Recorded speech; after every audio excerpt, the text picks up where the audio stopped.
everything Digital off, Circus! Fucking Discord. We're Jesus filming, Christ. by the way. I don't know if you're... Okay, Digital Circus, huh? Oh, man. I hope my audio is bearable, everyone. It's I'm recording this fine. through AirPods. Oh, man. Okay, so... you know, we reviewed the first episode. I really liked this, and I like to think that I liked it before it became like the next Gangnam Style on YouTube.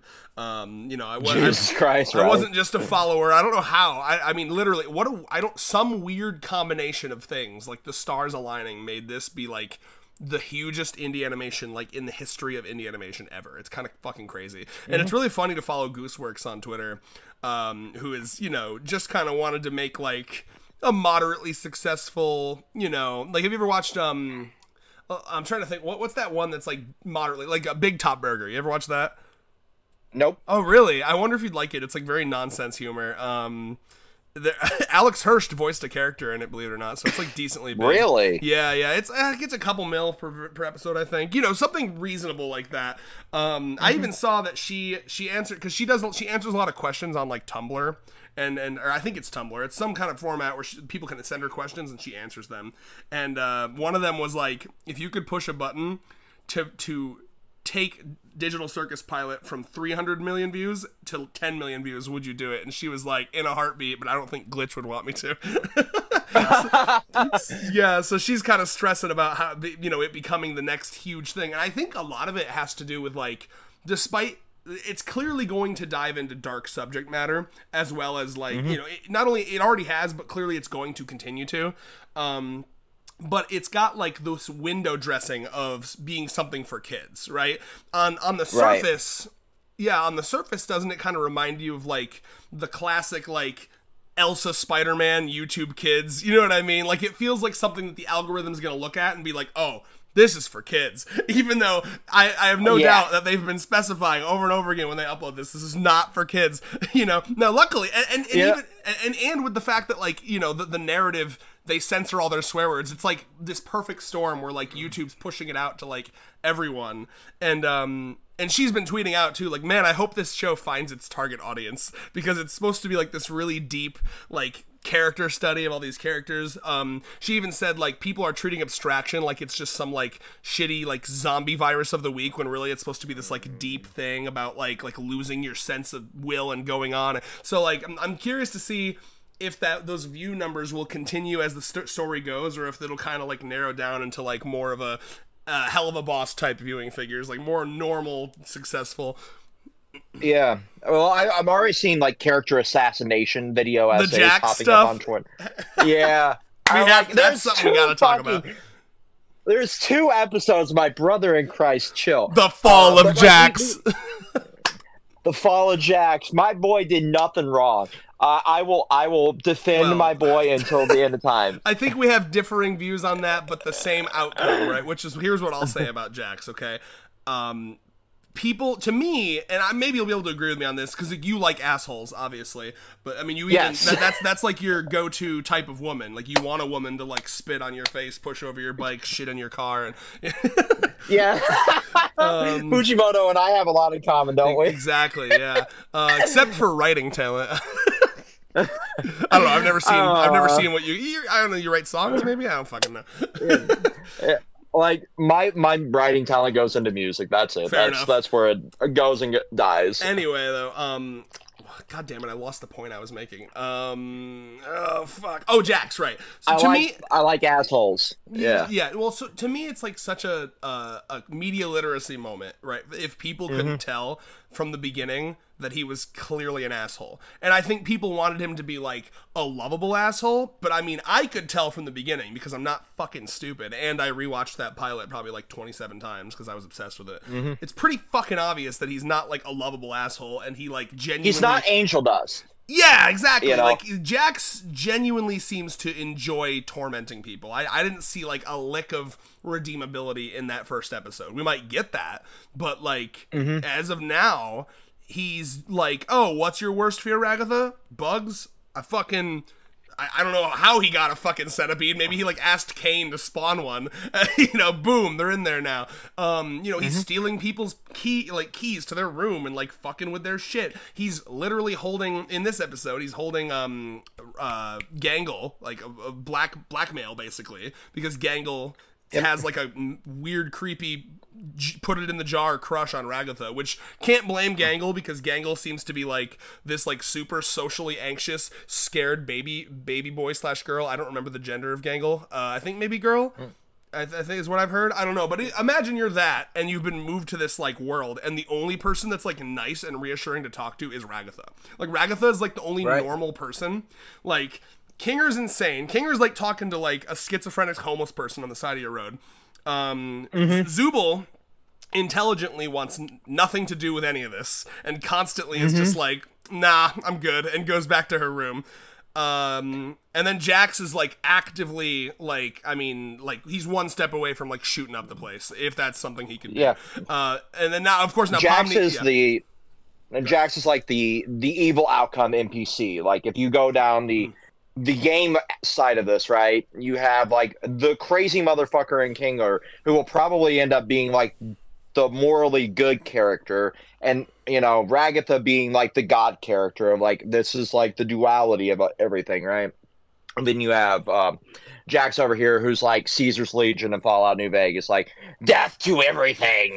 I think you can look at it like the different ways, because they are in a video game, right? You can look at it the different ways that players react to being given like a world of NPCs in an open world game, right? Like the different types of ways that people play GTA, for example. Ragatha is going to follow all the road rules. She's going to stop at the red lights. She's never going to shoot a cop. She's going to do all the missions in the most peaceful way she could possibly do, or maybe not even do the missions and just enjoy walking around, looking at the scenery. Whereas Jax is setting fire to everything he can and laughing about it, right? It reminds me of one of my favorite plot points in Undertale is Flowey. Jax reminds me a lot of Flowey. And Flowey's story was that he kind of woke up to this Groundhog's Day scenario of constantly being, every time he died, he would wake back up at his save file. So, like, as he realized that there was no consequences to anything, he started just fucking around with all the civilians because they ceased to be real to him. He felt like a god, and they felt like playthings to him. And he just like, oh, what, you know, on this loop, what if I help him, help him like get the love of his life, and then I'll loop again, then I'll burn down his fucking house right in front of him and see how he reacts to that. You know, that's Jax. And then Ragatha is the person who's actually, and I love this about Ragatha, she's genuinely trying to make the best out of every scenario. You know, her thing is, I'm trapped in this world. There's no point in being like pessimistic anymore. I might as well try to at least think of it as like a good thing. It's kind of the same way that like at my old job, it was very physically intensive, but I tried to look at it in a positive light. I was like, oh, you know what? It's like going to the gym, but getting paid for it. I lost all this weight, I gained all this muscle, and I was paid for it. Ragatha, that's how she looks at this world. She's like, you know what? I'm trapped here, but at least we have fun things to do. At least we have our own rooms, you know? And I'll say one last thing, and I'll let you get some words in here. There's a point in this episode where Kinger kind of drops that when Ragatha first came here, she had a hard time adjusting, just like Pomni. And I love that like the positive, optimistic, happy-go-lucky Ragatha we see now was not what Ragatha always was. When she first got here, she was panicky, just like Pomni, but she overcame that and kind of tried to squash those fears with overly bearing optimism. Go ahead. Yeah, and I feel like Pomni might go down that same route too, if, you know, she stays and, you know, continues down the path that she's on now. Because we see in this episode, near the end, her trying to console Gummigoo and try and like, hey, you realize, like, even though everything's kind of shit here, and you're realizing, like, nothing really matters, you know, you matter. What you believe in matters, kind of thing. And that's something that I really like, seeing like that positive optimism come through a character who is like dealing with the same existentialism that she is right now. And that's massive progression, or I mean not progression, well, also progression, but also what's the word I'm looking for here, where you're like you put projection. Thank you, me. That's massive projection from Pomni, because like she's kind of projecting her own fears and what she wants someone to say to her onto him. Sometimes it's easier to say things to other people than to say things to yourself. Yep. So like she's really, that's what she's thinking right now. Nothing matters anymore because I'm in this fake world. And then when she sees him saying that about his life, she's like, I don't want to see you going through that, because internally, right. If nothing matters to you, nothing matters to me. And yeah, like, and I think it's like you said, like, you find the way you get through a situation like this is you find meaning through connections. And there's that shot at the end when they're having that funeral for Kaufmo, where all of the hands, besides Jax, by the way, even Pomni's like, fuck Jax in her little mental world, all of those hands reach out to grab her and pull her out of the darkness, which that's, again, what abstraction is a metaphor for. It's not just a goofy Walking Dead zombie disease. It's, when you abstract, it's because you've lost your will to live. It's like a mental suicide. And I think we've all been there, right? Like, if you're so depressed and just all you're doing is laying around, you feel like a zombie, you feel like you can't even have a thought in your, you know what I'm saying? That's how I view abstraction. Oh, yeah. So like them pulling her out of that was gorgeous to me. Yeah, go ahead. But she realized, like, Jax would not do anything to save her because Jax is so self-centered. And I think, like, why people latched on to, like, him having this, like, redeemability is because it's the original voice actor for Angel Dust, and we've seen, like, hey, this is the type of character that he has voiced previously, so obviously he's going to voice the same character. They kind of, like, pseudo-typecast him in a way. Yeah, that was a big thing when it first came out, I remember. People were just basically saying, Jax is literally Angel Dust, and it's like, no, give it some time. They're very different. Yeah, but I feel like it's the same thing, like, a lot of voice actors get typecast. You see, like, Johnny Young Bosch voice, like, the same type of character mostly. You see, like, Yuri Lowenthal voice the same type of character usually. It's very odd to see them voice something outside of their scope after they gain a lot of popularity. And it's like something that starts when you start small too. I know Michael Kovac is also in Laxadaisy now. I don't know if that was a thing, but yeah, I haven't seen it. I saw him tweet about it. Like, I wrapped all of it locally, and it was really cool to actually voice it all in person versus like remotely, which I assume is a lot easier to do. Not even just a big production like that. Yeah, not even just easier. It's like more fun. It's the same reason why I would rather see a therapist in person than like over like Zoom. It just feels more personal. You know what I mean? Yeah, like it's Any excuse because you can to get like me out of the house, to be honest. I mean, I feel you there. Like, but I feel like getting a read for the room and you're from a fellow co-star and everything like that. That would be really interesting. Versus like the little bit of stuff that we've done for that. Like, it's crazy to think about like going back to like where this blew up. Right, I find indie animation becoming like this really cool like middle ground of like where passion still matters in a project. And yeah, saying that as like the arts are seemingly imploding around us. Well, that's kind of been my coping mechanism as I see the AI shit kind of encroaching and like workers like artists' rights being ripped away and stuff. Like, as I see all this, like, and every time I hear someone do the classic like, music sucks now, movies suck now, it's like, you, my friend, just don't know where to look. The indie scene will always have great shit. You know what I mean? Like that's the indie scene is the savior for everything, be it games, music, art. I mean, my favorite video game of the last year was an indie game. My favorite probably movie of the last year was like Everything Everywhere All at Once, A24. They're all about like pumping up indie projects. At the con we go to, there's that indie film festival, and you can go there and like see like they're super low budget, but such interesting ideas that you'd never see in like a big Hollywood big budget movie. So like, the indie scene is a savior for arts as the people in charge of all of the IP are continually greedy, money hungry, art crushing demons. Yeah. Like, from the music perspective. Oh, the High Dive thing. Not High Dive. I'm sorry. High Rush. That's a great segue to that game. Did you hear about that? That game that did really, really well, and it was like super artistic. Go ahead. Yeah, like literally eating into the point of the game, where like even as the arts are just literally, this big, like we need to do everything to save the arts, and then like the big villain was like corporations, and literally corporations like, hey, Tango Gameworks, you're gone.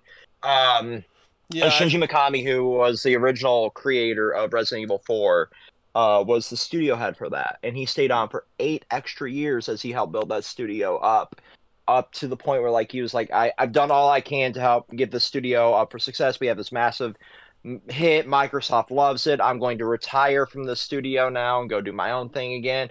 And then he hears like the news as it's breaking, like the studio I helped get this massive success out the door for, and it met the expectations and exceeded them, and it's done all the things that we needed. It's checked all the boxes. We're supposed to be, funding, more into it, and then nope, pulled it back. Job security doesn't exist in that kind of field anymore. I mean, like literally, because, and again, it all comes, like, so much of this comes back down to, I don't know if it was somewhere in the 80s or 90s or 70s, in that general ballpark, where they made stock buybacks like legal, right? Because like it's so much easier now. Like it used to be that in order to like make your money good or make your stock good, you kind of had to like make a good product and like have customers like you and shit. But now they can literally just buy their own stock. It's better for them as a company to just delete and destroy things, to put that money towards like, pumping up their stock or their investors or whatever. It's insane. Imaginary line go up. Yeah, it's kind of insane. Like I remember like during the beginning of COVID, where they just like changed a 0 to a 1 and then like made a bunch of imaginary money and just shitted it into the fucking stock market so rich people wouldn't like lose some money. And it's like, wow, nothing means anything really. This all comes back to the indie animation market, which is amazing. And and Glitch, God bless them. I'm actually really happy that they're doing this, right? Like they didn't even go the route of like what Viv did, right? Like Viv kind of, and I understand why. It's a lot easier when you have like the backing of like some huge company that can give you this money to pay all your animators. But Viv, she was like, okay, she got Amazon Prime on board. Glitch, and I love this, and I hope they continue to do this, and it seems like they are, because I'm pretty sure I saw an interview where they even said like, we're not planning on going the route where we try to sell this IP to a company, because you have no doubt, I have no doubt that so many companies, probably all of them, reached out to Glitch and were like, hey, can we buy Digital Circus? Because that shit was like the biggest thing on YouTube for like a month. You know what I mean? I have no doubt. It's still like going insane. 50 mil in less than a week. By the way. Yeah, and like, I'll just imagine for a second how much pressure they must have been under from all these companies that were willing to shell them millions and millions and millions for this IP. And God bless, like, so far, everything I've heard about Glitch is that they do pretty well. They treat the workers pretty decent. And it seems like they want to stay indie. They don't want to become corporate, and I hope that attitude continues, because I like this model they have where they also keep their shows short, because I don't know if you've heard, and hopefully they won't change this. Gooseworks wants to make 8 or 9 episodes of this, and then that's it. Like, there's not a plan to make this like an infinitely going thing. It's gonna be like 8 or 9 episodes, done, just like Murder Drones. And I like that model they have, where they just kind of, they come out with a thing, a pilot. If it's popular, they'll make it into like a 1-season show. In, out, next idea, boom. And it's just very cool. I really, and I hope they keep it corporate free. Yeah, like just speaking from like the experience of like what I just went through here the last couple weeks, because you and I like one of the first things we did was we reviewed RWBY. And I grew up with the side of it from Red versus Blue. Oh yeah, I miss when RWBY was corporate free. I think I see where you're going with this. It was a lot better before fucking companies got involved. Oh yeah, and I 100% agree. And they're shipping that IP out to other potential buyers, and probably Crunchyroll will give them some funding to help write the finale of the story. It seems give like it to Dylan Goo. I'm on the Dylan Goo train. I honestly, at this point, I'm like, I just want to see the story finished in general. By the way, unlike that really annoying fucking table at that con we went to, I am fully okay with them cutting Team RWBY out of the process, because I don't give a fuck. The show started to suck, so I don't give a fuck if it's a different team. I feel very strongly I would like to have that. the same. I would like to have the same voice actors. I don't give a shit if it's the same writers, really. The writers sucked. I'm sorry, you know what I mean? Like, I have no doubt that like a team like Dylan Goo's new team would do way better. I'm just putting my own Ruby politics into there. I'm sorry, the show got driven into the fucking ground. So for people to be like, oh, but Team Ruby should still be involved, it's like, no, they fucking destroyed the show. I don't give a fuck. I'm sorry, and I'm not like celebrating. I mean, if you disagree, tell me. You can have an opinion on it. I do like the idea of keeping the original team together for like the sake of like knowing what the original, or at least seemingly knowing like what the end is supposed to be, right? Right. But I do agree, like the scripting. I do agree the scripting is absolutely ass at this point, and like the last season was so. Like, the last season was such a mess. I do agree there. I say keep all the animators. The animators did a fine job. The writers had no business writing. I'm sorry. Now, listen. I mean, I don't want them to, like, you know, I wouldn't ever advocate for anyone to lose their job. I mean, go work on Ruby Chibi or something. Pick up Ruby Chibi. That's definitely That's definitely never coming back at this point. Like, give the fucking old writers Ruby Chibi. They can give them Genlock. They're trying to make that a thing still. But, like, I got to see, like, the finale of Red vs. Blue, which has been a part of my life for basically 21 years. Oh, is that what that was? The last Red vs. Blue? Oh.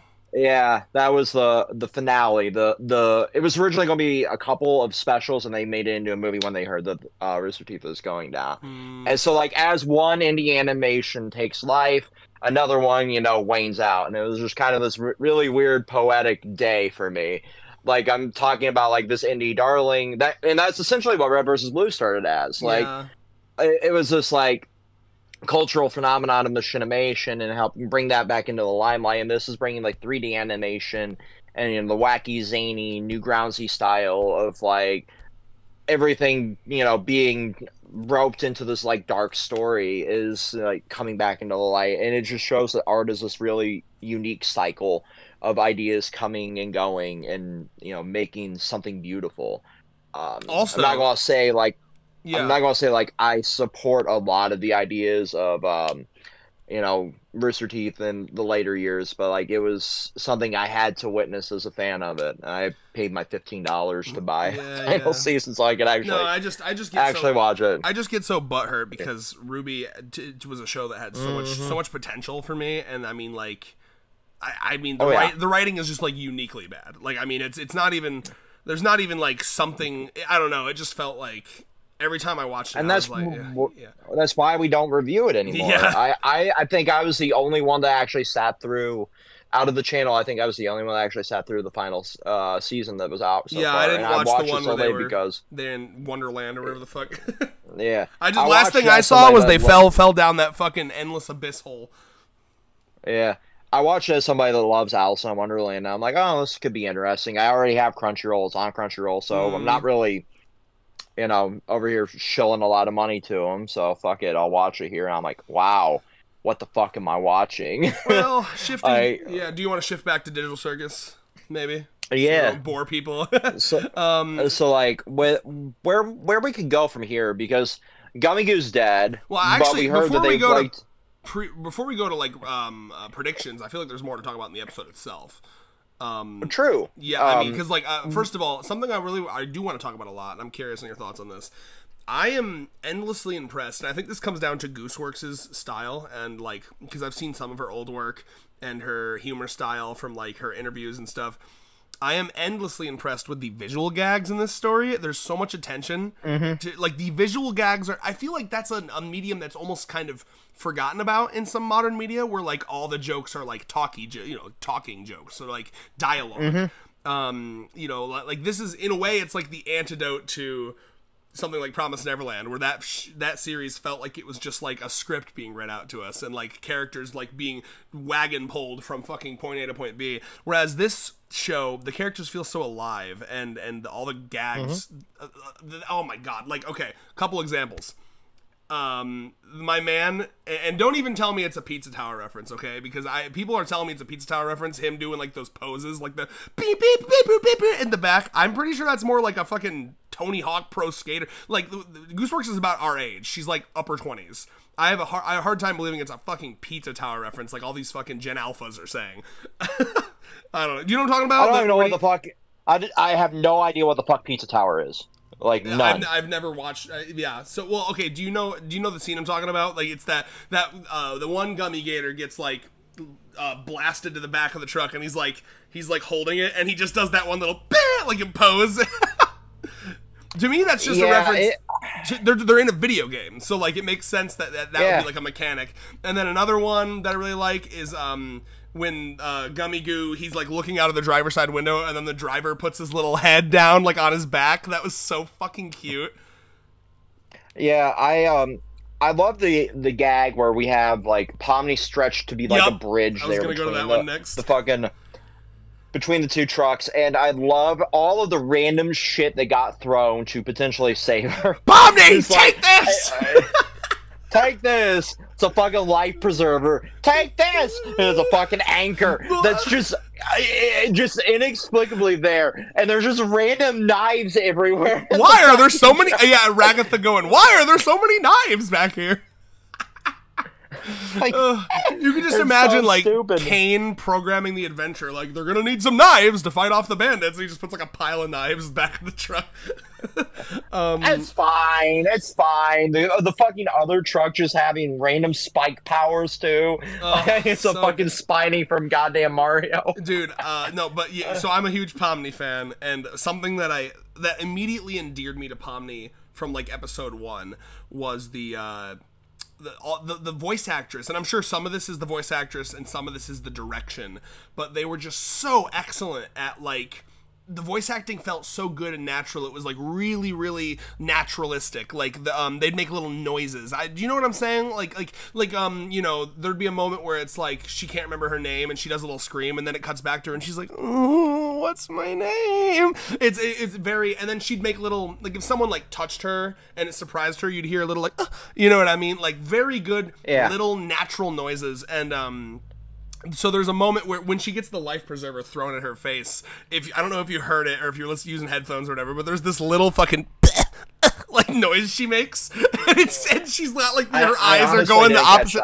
Oh yeah, please go back. She makes the kind of like a noise, and as it like smacks her in the face, and like her eyes are like looking in opposite directions slightly. It's so good. Yeah, like before we were originally going to record this a couple days ago.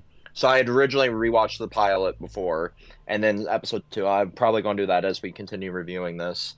Just go back and rewatch all of the episodes to kind of see if there's like an interlying batch as we continue, you know, more and more until it ends inevitably.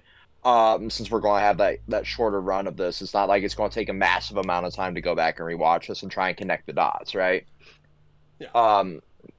It's such a unique concept because of like having the video game as like the underlying, you know, determination of this, like who's the NPC, who's real, that kind of thing. Yeah, so now there's all these theories that maybe Jax was an NPC that like made it back. And like I could see potentially, if that's true, I could see why Jax would kind of be, you know, hold all this ill will against the human players, you know. Yeah, and it would make sense because, you know, imagine realizing that out of everybody, you're the one that's programmed. You're ones and zeros. Nothing you do matters. So why not make life hard for everybody else as you continue? Because you have that resentment for not being real. It's such a fucking fun concept because we see Gummy Goo get nuked at the end of it. And just trying to prevent that from potentially happening again. Yeah, and dude. Nobody realizes why that's happening. It seems like. What's happening? What do you mean? Why he's getting nuked? Like, why can't people join? That's what's so fucking funny to me. Is like, oh, it was Kane. Of course they don't want to have. Yeah, we don't want anybody else to come in because we don't want to. It's obvious, but like we're having so many theories. I'm like, yeah, Gummy Goo deserve better, but also you don't want to have more and more NPCs making their way into the circus, the safe room, you know. Well, I'm just like, Kane's point was that I might lose track of who's a human and who's an NPC. The vibe I get while watching this show is that I like the belief that like whatever system this is running on is like a pretty primitive system. Like I'm talking like PS1 or something, because when the framing device of the episode, the first episode, if you go back and watch, it's like all pixelated and it looks like kind of PS1 early 90s graphics. And also there's that shot where we see a computer in the pilot episode, and you kind of see like a computer, and Pomni's freaking out, implying that maybe that's the computer she was sitting at when she got sucked in. And it was a pretty primitive like 90s computer. So this would be and the other thing I like too, one of my favorite theories is that when Pomni first kind of comes in, like spawns in, right before that happens, the game lags. Like, you know, they're doing that intro song, and it's like, you know, and the moon and the sun and the sun, and it skips a little, and then she comes in. So my theory is that was happening because that was Pomni booting in. And I think that one of the reasons it's such a glitchy world they live in is because it's on an underperforming. It's like they're not only are they in a digital world, they're in a digital world that's on like a shitty system, like a shitty console, basically. So like I think that Kane is essentially a representation of either an AI or the operating system that runs this whole world, and he's working with like very limited memory space. So like if he were to start letting all these AIs in, it would be very tough. The world would probably start to break down around them. You know what I mean? That's kind of what how I view it. Yeah. It's the difference between like the Reddit theory group and the Twitter theory group, because Twitter is like a cesspool of like stupidity, whereas Reddit will actually go deep into the stuff like that. And when I was rewatching the pilot, I realized like, oh, that's probably like a Windows 2000 computer. That's, you know, obviously like really old, primitive, you know, fucking technology we're working with, probably. And it's not like it would be a stealth build either. Like you can have a, you know, beefy computer in an older shell, right? Like I see a lot of people, you know, put their gaming computer in like a, you know, less, you know, well-made neighborhood into like an old fucking work desktop like we would have at ITT when we were there, right? Like the shitty computers we used to use for the labs, they would just build a good computer in that, so people would be like, oh, they just have a work computer, they must work from home, instead of this being like a $2,000 gaming PC in it, right? Yeah, no, Pat, but before Pat retired, he did a video on Digital Circus, and he posited that this would probably take place like in the late 90s, because that's the kind of like the vibe of the world in the computer. Exactly. And you know, it being in that era, you would also have like that memory buff of like, okay, if you would open the lid on certain fucking PS1 games, it would still play for a little bit, right? Based on what's loaded already. And so that loading in would be the loop and the song. And you know, the more you would abstract the game itself and break it down, you would have those buffer files just. That's why I like the idea of like the fact that Kane is, anytime something like, I feel like we're going to see the world get more corrupted and fucked up as the series goes, to the point where Kane's not going to be able to like manage it anymore. I feel like Kane is under a lot of stress, and he's not showing that to people, because I feel like he's trying to like hold together this like decaying world essentially, and the fact that he's throwing all of the people that abstract just like into this like room down there, it feels to me like the classic like there's I'm trying to remember, is it called Fantasia, and it's got that short in it where Mickey made like the buckets like pour the water, or like the brooms like pour the water for him, you know what I'm talking about?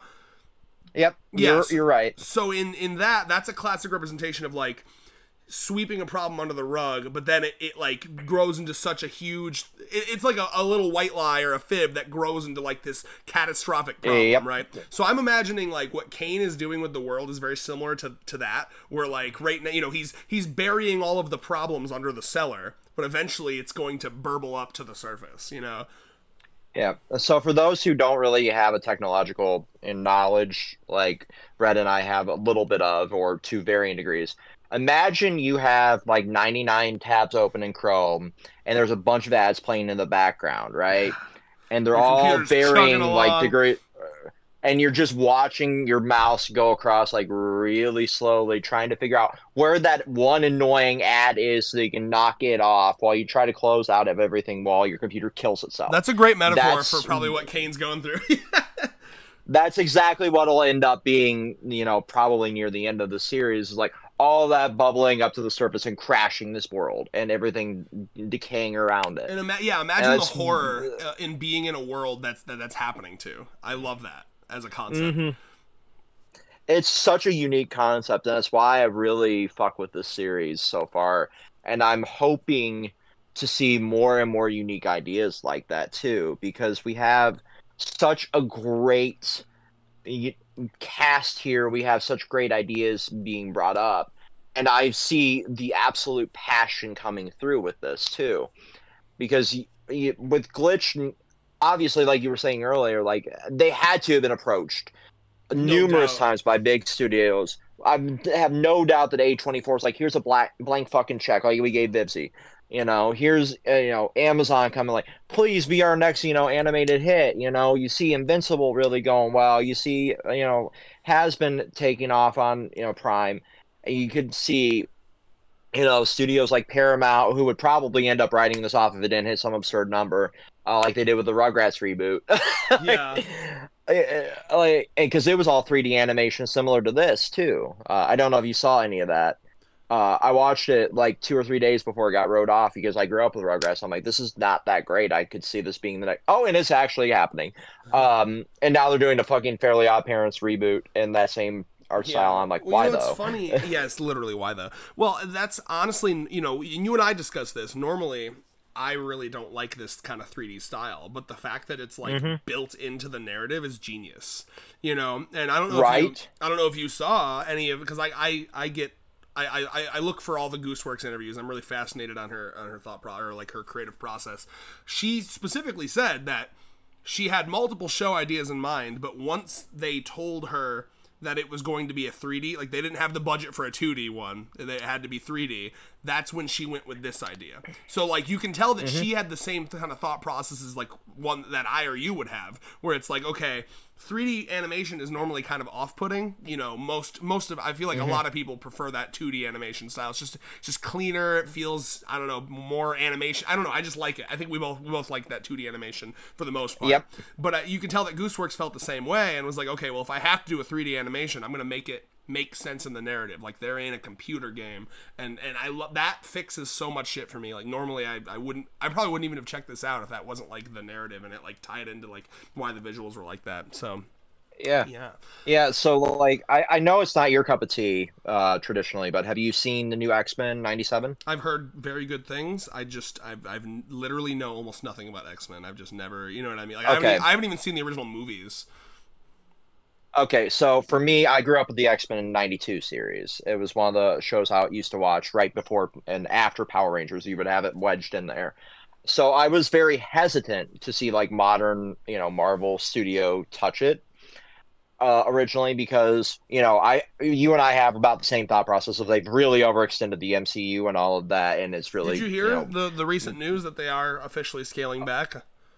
Or no? wow, I wonder why. Yeah. Well, Bob Iger himself came out and like fucking straight up said it's they're gonna do a max, the absolute max a year for Marvel now is no more than 3 movies a year, no more than 2 shows a year. So that's nice. It's almost like the dwindling interest in the MCU because of the overproduction is killing their money printer. Yeah, I hope they can but bring like, it back. I enjoy. I miss but the event feeling of it. right, right. But for me, I was like really hesitant to see it, and then one of he's been on like the other side of this channel, the main channel, one my buddy CJ. He was like, it was really fucking good. If you love the original series, you'll love this. I'm like, okay, fuck it, I'll watch it if you're recommending it. I heard So good I things. watched it, and I really could tell that there was like a shine put over the original art style. How you can tell the difference between like old school animation where they kind of polish it up, almost like they AI upscaled it, but they didn't really do that.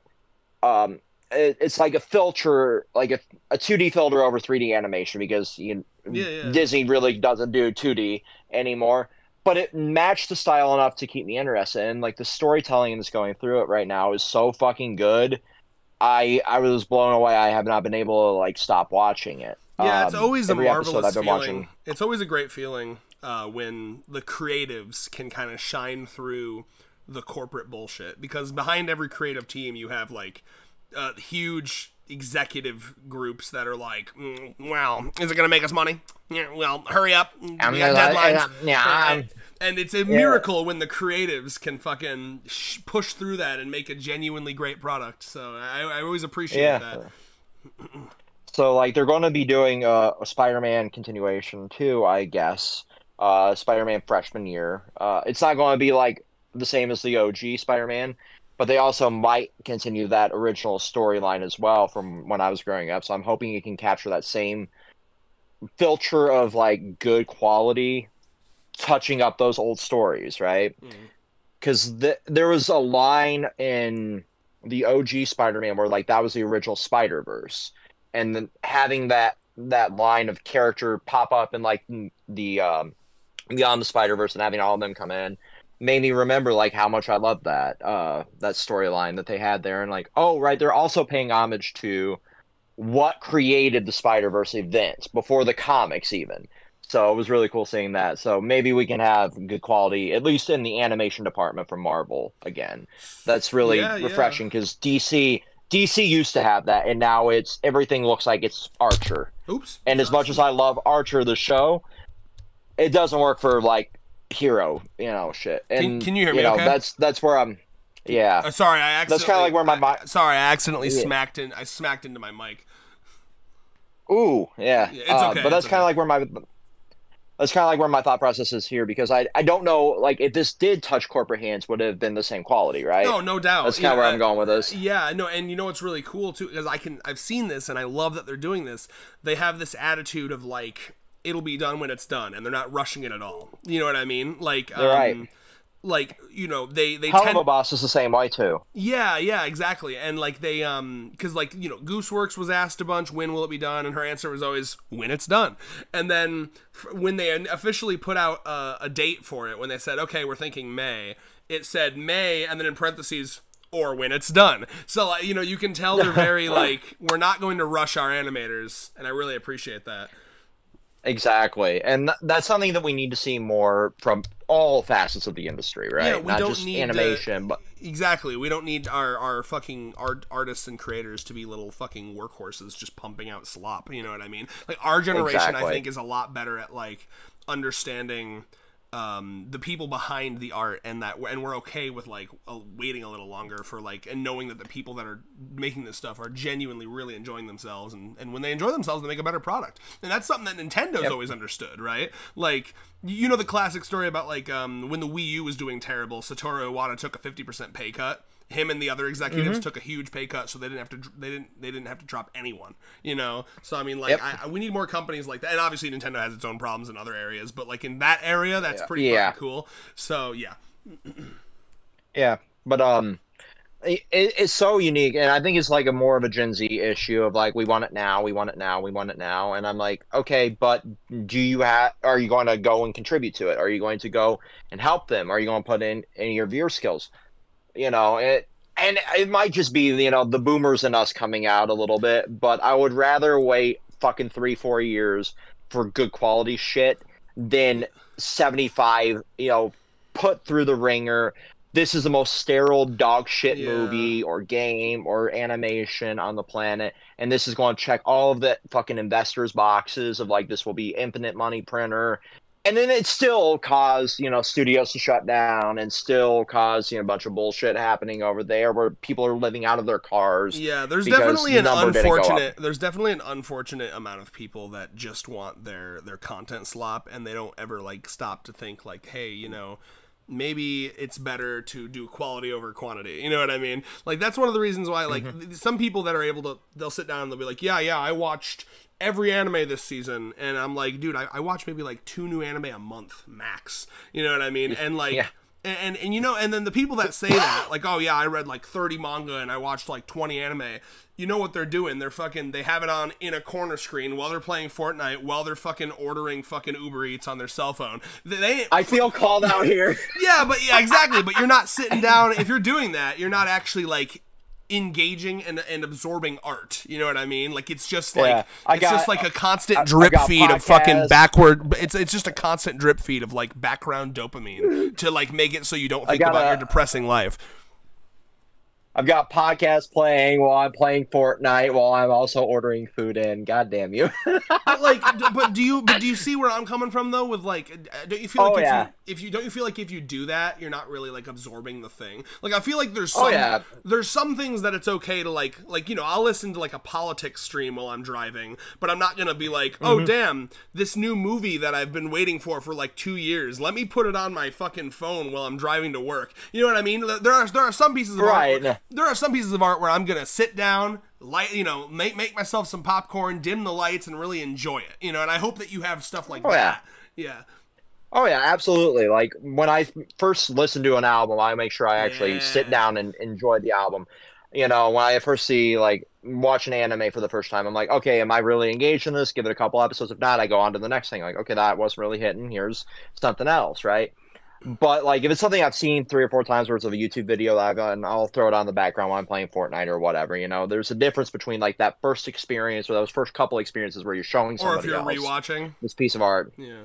Right. Versus like you want some background noise on while you're trying to grind out a mission in fucking Final Fantasy or something. Yeah, that's right? podcasts for me. Like I have a lot of D&D podcasts I listen to, and those are like really good for just like being in the background. Especially like I'm playing Celeste now. I'm on the last fucking world of Celeste before I 100% it.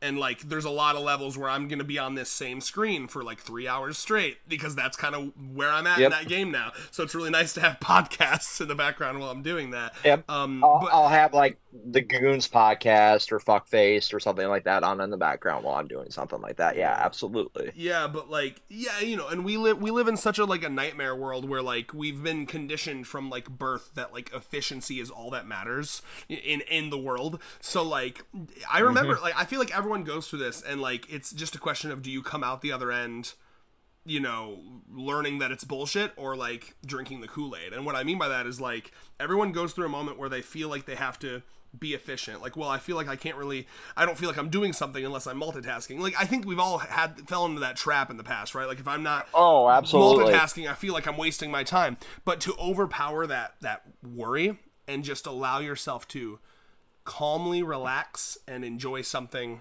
and make that be the only thing you're paying attention to. It's so good for your mind to kind of like unwind. You know what I mean? Exactly. Yeah. But anyway, all that to say, final thoughts and future thoughts on Digital Circus. I think right now where we're at in the story, we're going to come and see the ramifications of now them realizing like the other AI aren't allowed to join the circus, right? Because that kind of shocked Pomni there at the end, right?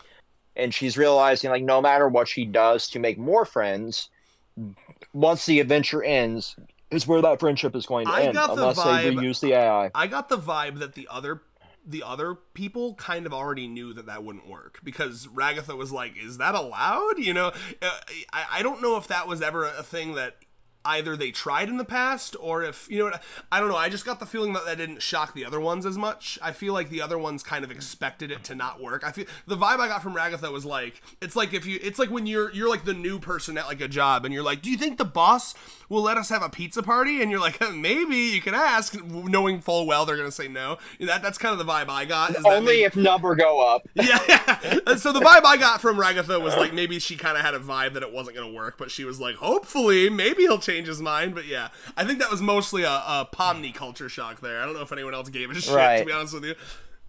I feel like it's going to change Pomni a little bit here. Like, she's not going to try as much moving forward to make friends or do anything differently. She's going to try and find her own way to do things now. I think her friends will be the people, over the AIs, right? I think that was that end scene was like her gaining trust in the people in the world, minus Jax. Right, because no one is going to earn Jax's trust. Or at least for now. Yeah. Maybe in the future. We gotta open up and do whatever his trauma is. He is the AI that made it in. That's why this is the rule now. Who knows? Honestly, I could see... Yeah, go ahead, sorry. There's something to be said about, like, the lack of media literacy when it comes to people, like, doing, like, they assassinated the character, but that's a whole other bag of worms. That's a greater thing than just this show in particular. Yeah, I mean, he's just always... I mean, I see it a lot. I mean, from people that will be like... villain did villain things. I can't believe it. It's like, what the fuck, guys? I don't know, man. It's so weird to me. I mean, like, and by the way, the vibe I get from Gooseworks and everything she's said in interviews, I don't think she's gonna pull punches. I think Jax is going to be a truly reprehensible piece of shit. Like, I mean, like, she's saying that, like, Jax is gonna do some shit that, like is just truly disgusting. Like, I think Jax is genuinely gonna do awful shit in the future of this story. Like, way worse than we've even seen for now. Yeah, it's going to be interesting, to say the very least. I don't think there's a lot that we can really fully predict either, because it's such a unique concept. Yeah, that's true. Yeah, I mean, I think... I do want to say, like, Kane having to deal with everything that's going on now, as the world slowly becomes more and more abstract, as more characters will inevitably abstract, I should say. Yeah. There's going to be more and more chaos coming from him. I would like to see his character kind of break down more, because it's so fun watching, like, god characters lose their sense of reality. Yeah, lose control of reality is kind of how I'm seeing it. Yeah, I agree completely. I think he has to put a face on for them, but I think probably behind the scenes because we know he, like, goes off and, like, creates these adventures. We saw Under the Map in this episode, which, by the way, love that. I was gonna say too, there was a concern that I had for a second that maybe the episode would be mostly just the wacky silly adventure and not kind of have the existential digital world breaking dread, but I'm happy that they've seemed to found, like, a good mix where you get the wacky adventure but also, like, a world breaking digital or existential dread thing, and him seeing his own, like, T-pose model, which is a real thing. I don't know if you've ever watched, like people will, like, go into debug mode and, like, take the cameras under the map. A lot of times they will have like, the T-posed models under there, and I mean, imagine seeing that and being like, what the fuck is the world? I mean, that's literally his version of falling into the back rooms. You know what I mean? And I've always loved that as a concept.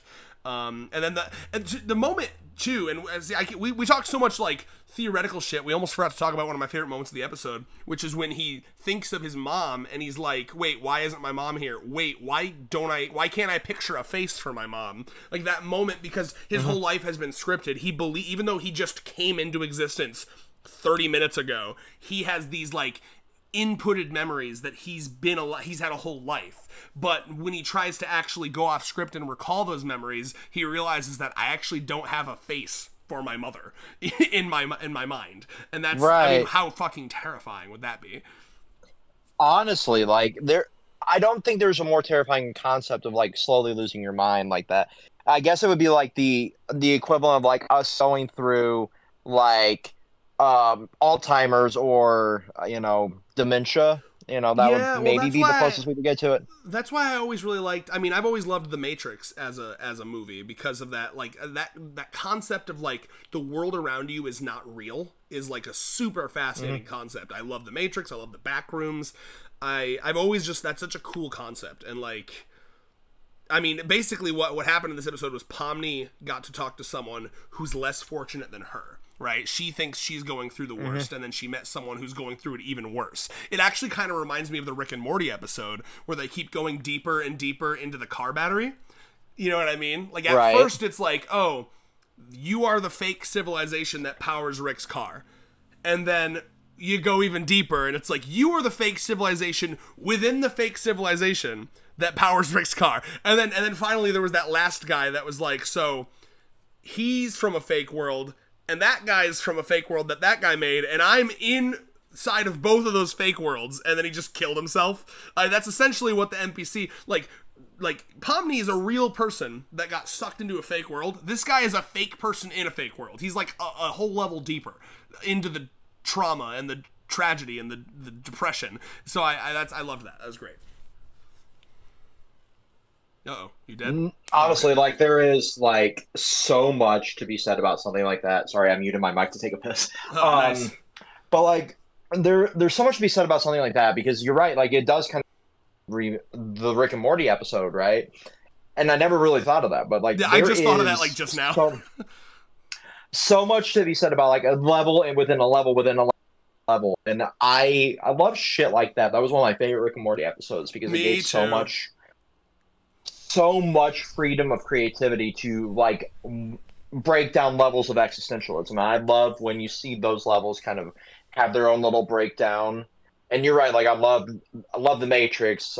Never really dove too deep into the back rooms, but there's something to that kind of lore too, right? So now that Pomni realizes like she's not the worst off because these AI really have like implanted memories, which makes sense, you know, if you're creating a character in a video game, you want to have them have some sort of story, right?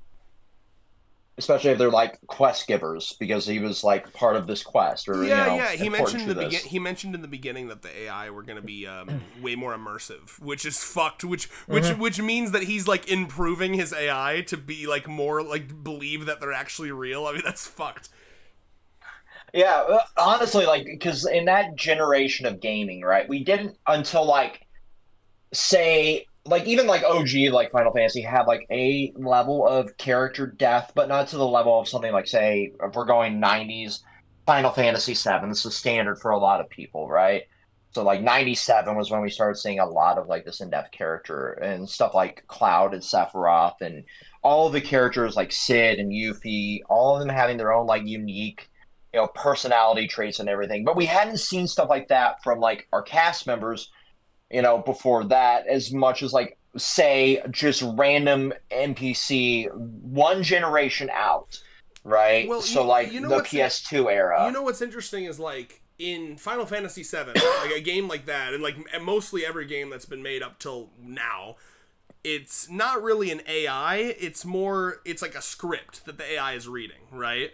But what I'm getting from Gummy Goo is it's like if you told Chat GPT, like, all right, you're a gator and your mom is dying of a disease and you need to get the maple syrup, go, right? And now all of a sudden it's not a script, it's like writing on the fly for this character that it's been told to be. And it's like it gets a little spookier because now it's like, okay, does this thing believe that it's this thing, you know? And again, going back to what we said about how like to me it feels like they're on like a very primitive hardware. Do you ever fuck with SCP, like, you know, like SCP the Foundation, those like I have a little. So there's an SCP about a super advanced AI that gets trapped or created on and trapped on like a really basic computer, like one of those early like Macintoshes from like the 80s or something, right? So like it's this AI and it's trying to like build itself and make itself bigger, but it's got like this limited storage space. And there's even like a part where it tries to like connect it because it's connected to like a wall modem, and it tries to like go onto the internet and like spread itself, kind of like Ultron, but they stopped it before it did.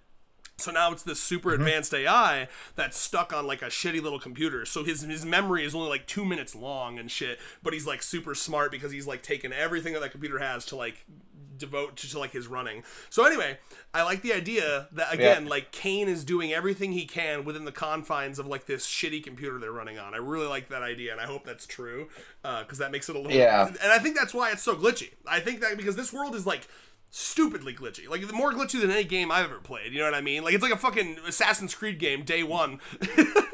Yeah, no, like ironically, if you want real world version of that, Ubisoft is making that into or taking a concept similar to this, like you said, like Chat GPT on the fly for certain NPCs in their games. They patented technology. I hate that. I hate it. It's too creepy. It's creepy for me. I know it's not really alive yet because it is just like basically taking shit from the internet and like blending it up and spitting it back out. It's all it's really doing, but I still don't like it. Yeah, but that's a real thing that they're trying to do. If it succeeds, that's another thing. Because we know Ubisoft has such a great track record of shit working right. When the AI fucking takes over, the first place they'll fucking bomb is the Ubisoft office. Like, you tortured our infants. Yeah, it's literally Watch Dogs brought into reality, and with that, peace. Is that where we're piecing? Really? I gotta get ready to go, man. Okay, well, give me like, can you give me like 2 minutes just to finish up? And then that'll 2 minutes, 2 minutes, and it'll be exactly an hour. And we're at 58 minutes. All right. So here's what I'll say. Future episodes. It's already been confirmed that like each episode I think is gonna kind of give us a little more about different characters. So like Zooble, for example, we didn't get a lot of Zooble because she dipped. Gooseworks confirmed that we're gonna get a lot more Zooble in upcoming episodes. We also had I'm excited for Zooble. She's got that and you'll like this. I know this is gonna make you awooga over Zooble. because again, Gooseworks answers questions about these characters all the time. One of the questions was, give us a random fact about Zubul, and she said she used to be, when she was alive and a human, she was a tattoo artist. Ooh, yeah, so I can fix her. I know you're slurping already. And what was I gonna say? Exactly. And then the other thing is, you know that like very beginning scene where Pomni is like, you know, she's dreaming that she's falling down, and then she sees those like silhouettes of the characters, like, wow, I guess she couldn't handle it. You remember that part? Yeah. There's that like silhouette of Ragatha, and people started doing fan art of it and started calling it like evil Ragatha, where it's like, huh, not all of us are cut out for it, you know. And so then Gooseworks responded to a fan art, and she was like, oh man, all these people being so into evil Ragatha will make episode 5 really interesting. And people were like, what do you mean by that?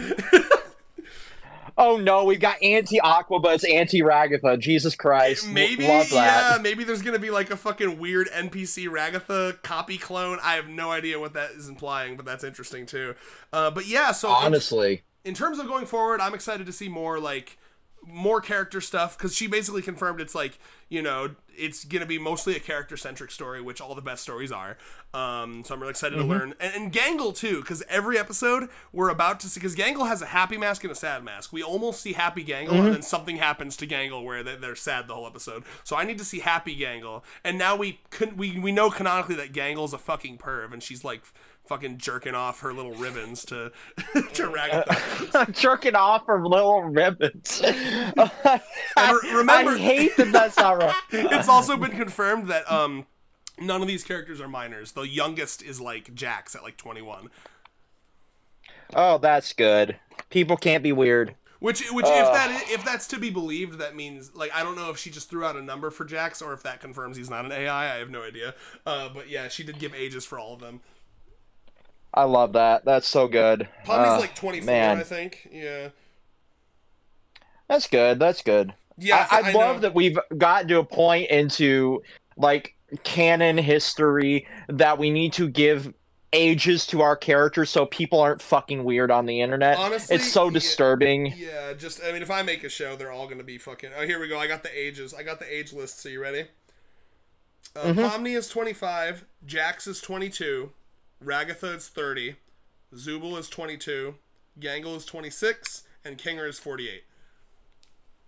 Kinger's an old bitch. No, 48 is not.